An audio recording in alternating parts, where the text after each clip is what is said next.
আমি এসেছি ফরিদপুর জেলার শুভারমপুর গ্রামের ভূমিহীন এক কৃষক পরিবার থেকে। বাবা ভাইদের সাথে অন্যের জমিতে সেচ দেয়া, চুক্তিত ধান পাট কাটা, ক্ষেত নিড়ানি দেওয়াই ছিল আমার পরিবারের উপার্জনের উৎস।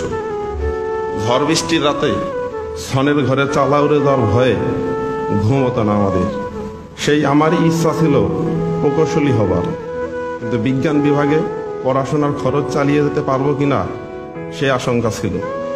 আমার ইঞ্জিনিয়ারিং পড়ার স্বপ্নটা প্রায় শেষই হতে যাচ্ছিল, যদি না রাজশাহী বিশ্ববিদ্যালয়ের ফলিত পদার্থবিজ্ঞান ও ইলেকট্রনিক ইঞ্জিনিয়ারিংয়ে পড়ার সুযোগ পেতাম।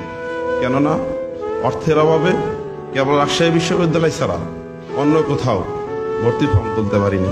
বিশ্ববিদ্যালয় প্রথম বর্ষে পড়ার সময় মাঝে মধ্যেই আমার ভাইয়ের সাথে আমাকে রাজমিস্ত্রির কাজে যেতে হতো। প্রাইভেট টিউশনি না পাওয়া পর্যন্ত প্রথম বর্ষের বেশিরভাগ সময় আমি সকালে নাস্তা করতে পারিনি। ফলে 15 টাকায় দুপুরের খাবার এবং 12 টাকায় রাতের খাবার, এই মোট 27 টাকায় আমার দুবেলা খাবারের খরচ মিটত। রাতের খাবার থেকে পরদিন দুপুর পর্যন্ত প্রায় 18 ঘন্টা না খেয়ে থেকে আমার মনে আছে ল্যাব থেকে আসার সময় ক্ষুধায় বাঁকা হয়ে যেতাম আমি। এমন একটা অনিশ্চিত জীবন থেকে উঠে এসে আজকে আপনার সামনে কথা বলার সুযোগ পেয়েছি বলে পরম করুণাময় মহান আল্লাহর নিকট লাখো কোটি শুকরিয়া।